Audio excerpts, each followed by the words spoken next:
Hi guys and welcome back to my channel. So, two elephants in the room that we must get out of the way.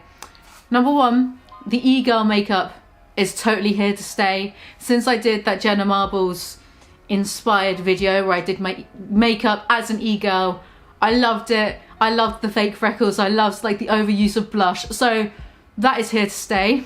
And secondly, my top lip looks a bit crazy right now because it's still swollen. So it will go down, it settles down, it takes about 2 weeks, so it's not going to be as full on, dare I say.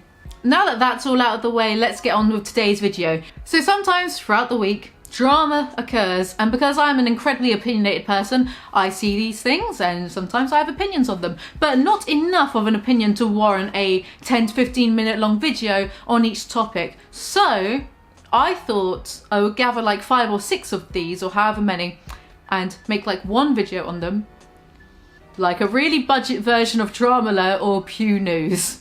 You've heard of Pew News? Well, get ready for Babble. This is not an original idea in the slightest, but my job on YouTube, self-appointed job, is to be an entertainer, is to be a comedian. So, like, fucking deal with it, mate. And if I'm talking a bit funny as well, I feel like I'm talking a bit funny because my top lip is swollen and I'm not used to it yet, so do forgive me. I would have liked to have waited another day to not upload, but I got a sponsorship. I know, it happens. Somehow someone wanted to work with me. Imagine seeing this top lip and thinking, yeah, that's who I want to work with.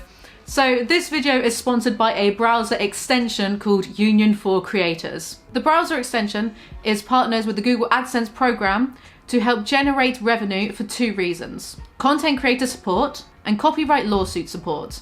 Revenue is earned whenever someone uses the search bar or opens a new tab with this browser extension.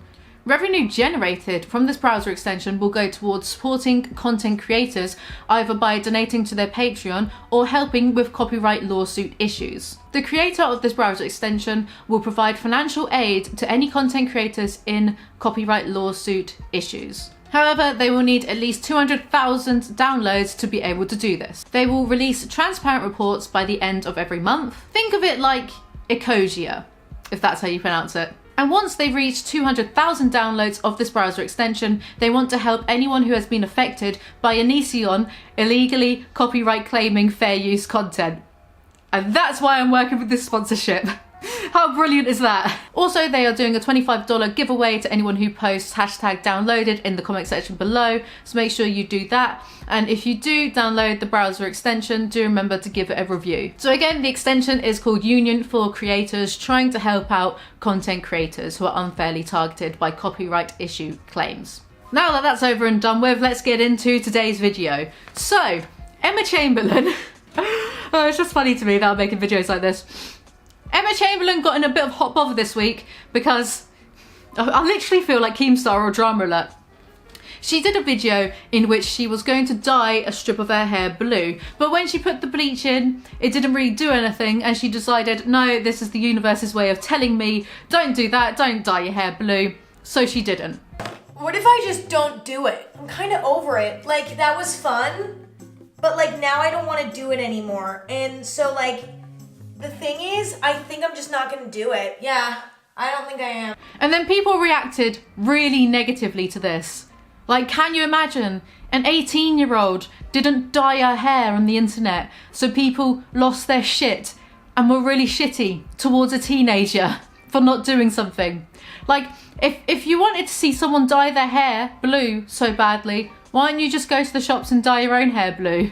Like, buy the dye. That sounded like I was saying go to the shops and just be like, oi, does anyone want to put any, like, I don't know, not Tresemme, L'Oreal in my hair?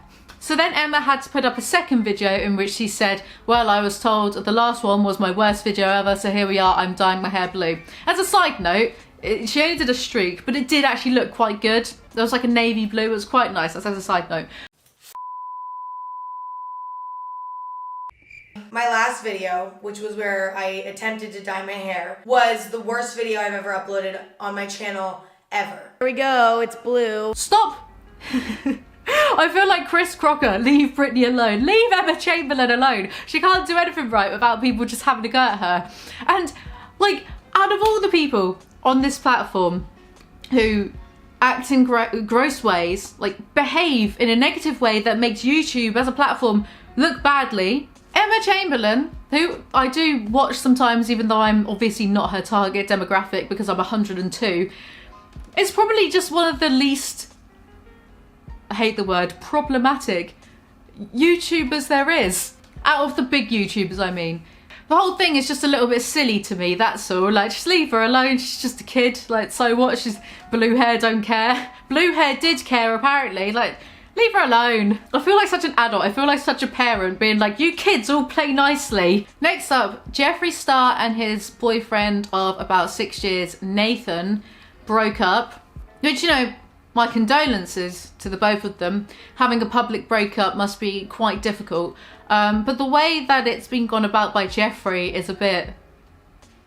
well, it makes me quirk my eyebrow. Geoffrey was meant to do some beauty masterclasses with a guy called Mitchell. I'm not calling him Mitchell. I'm calling him Mitchell. I'm not doing that.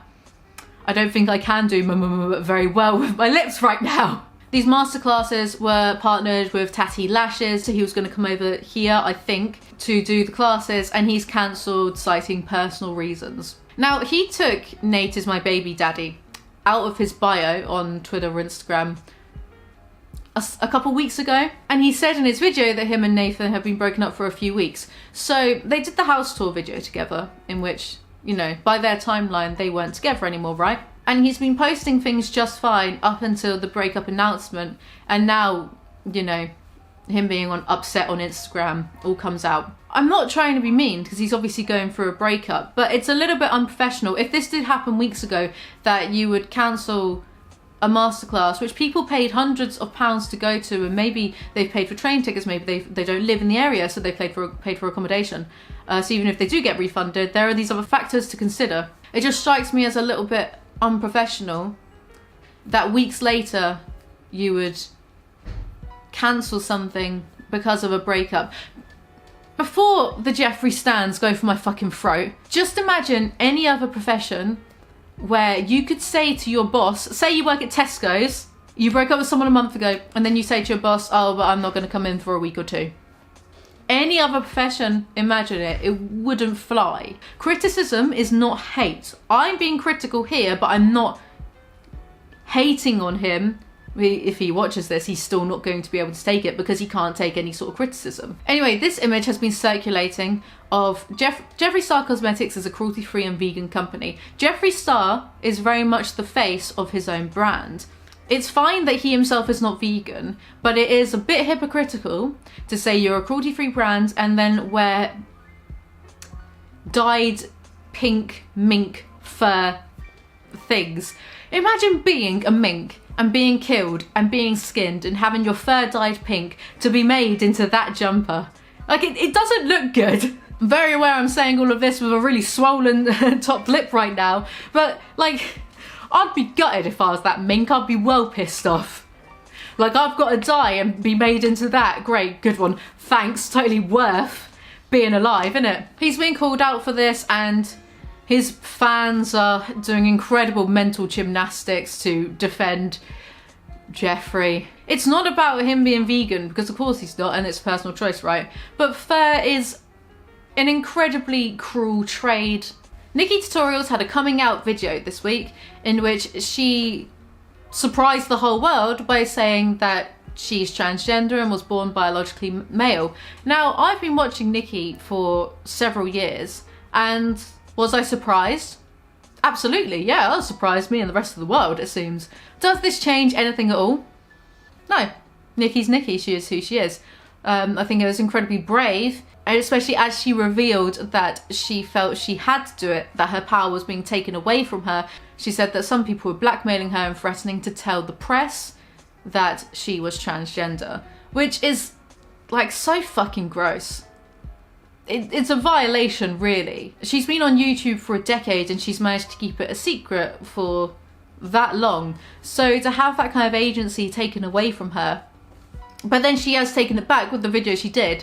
I've noticed there have been some people speculating who it was. Some people even thinking that it was Geoffrey Star, which, look, I will be the first person to be critical about Geoffrey Star, but don't just start making stuff up because it is damaging to do that. Where's the proof? Where's the evidence?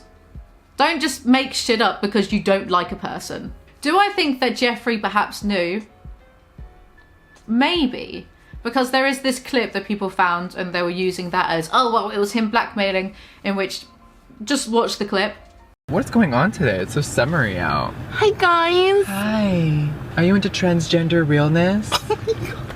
To me personally, I think he might have known.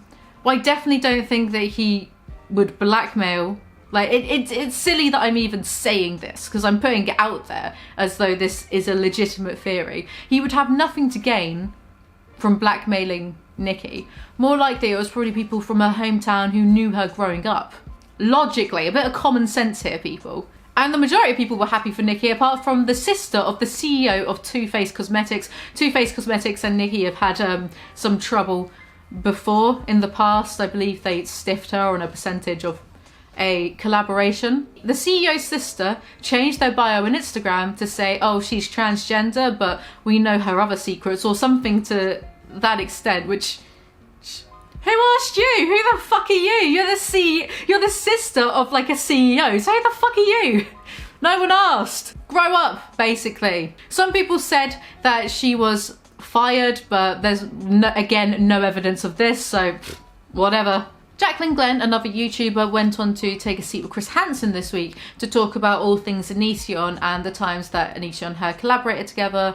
It was interesting enough. If you followed Onision drama, then you would know about how Onision reacted to Jacqueline when Jacqueline didn't do what he wanted, which was to be obsessive and say horrible things about her body publicly and call her ugly and things like that. Just lovely standard, you know, grog things. And speaking of the grog, the grudge himself, Onision got banned from Twitch. He got banned from Twitch, but it's not exactly known as to why he got banned.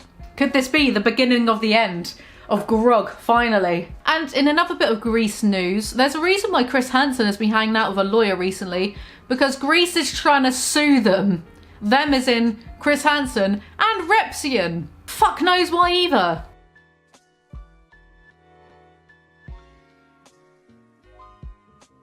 Newsweek spoke to both Repzion and Chris Hansen, and the first thing that strikes me is that is a fucking incredible picture that a news site has used of Onision. I love how we're just like all trolling him with his own face. It must be driving him nuts. Well, actually probably not, because he loves any form of attention, but... So Greg filed a lawsuit against Hansen and lists his 2 children as participants. Doesn't mean anything to me. Repzion tweeted out, "This really is not how I wanted the start of 2020, but here we go. After the 24th, I will be creating a GoFundMe for legal fees. Until after that point, please do not donate to any GoFundMes that aren't tweeted by me directly. Receipts will be posted once completed." But it's a pretty open and shut case. Chris Hansen is an investigative journalist. Repzion has just made videos on Onision, which is fair use. I think it's a civil lawsuit. It's not really going to go anywhere. I don't know what Onision thinks he's doing, but I've thought that about him for the past 10 years, so that's all for this little Pew News rip-off reboot. Look, PewDiePie is taking a break from YouTube, so someone has to step up the mantle, and I volunteer as tribute to that. Nothing to do with the fact that there is now 102 million people out there looking for someone to fill the PewDiePie-shaped void in their life. So yes, do let me know in the comments below whether you enjoyed this video. Do remember to check out Union for Creators, the browser extension I mentioned earlier. I will link the relevant links in my description box below. Do remember to check them out. I think they are doing quite a cool thing, quite innovative, quite different. You know, something for YouTube creators. So if you want to support YouTube creators, do check out that browser extension. And thank you so much to them for sponsoring this video. We did it, Mum! We finally got a sponsorship. Wow, I finally feel like I'm going up in the world. If you enjoyed this video, do remember to like, comment, subscribe, and I will see you guys tomorrow, hopefully with a lip that doesn't look as fucked up as this. Bye!